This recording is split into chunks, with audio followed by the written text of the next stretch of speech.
High all, இன்னைக்கு சூப்பராக ஹெல்த்தியான ஒரு ஒன் பாட் ரெசிபி தாங்க பார்க்க போகிறோம். பீர்க்கங்காய் ரைஸு. காய் சாப்பிடாதவங்களுக்கு கண்டிப்பாக இந்த மாதிரி ட்ரை பண்ணி கொடுங்க. கண்டிப்பாக சாப்பிட்டுட்டு தான் வருவாங்க. இது ஒரு பர்ஃபெக்டான ஹெல்த்தியான லஞ்ச் பாக்ஸ் ரெசிபிங்க. பீர்க்கங்காயை மேலே இருக்கிற தோலை பீல் பண்ணிவிட்டு சின்ன சின்ன பீசஸாக கட் பண்ணி வச்சுட்டு, சின்ன வெங்காயம் தக்காளி கட் பண்ணிக்கிங்க. சின்னதாக தக்காளி இருந்தால் போதும். எண்ணெய் ஊற்றிட்டு கடுகு ஜீரகம் போட்டுட்டு வெங்காயம் தக்காளி நல்லா வதக்கி விட்டுட்டு காய் ஆட் பண்ணிக்கலாம்.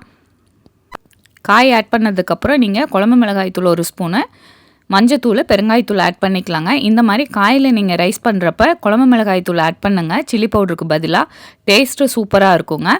இதுக்கு வேறு எந்த ஸ்பைசஸும் தேவையில்லை. நல்லா காய் வதங்கினதுக்கப்புறம் ரைஸ் ஆட் பண்ணிக்கலாங்க.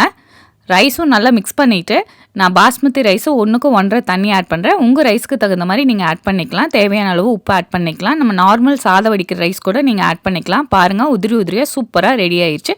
கண்டிப்பாக ட்ரை பண்ணி பார்த்துட்டு கமெண்ட் பண்ணுங்கள்.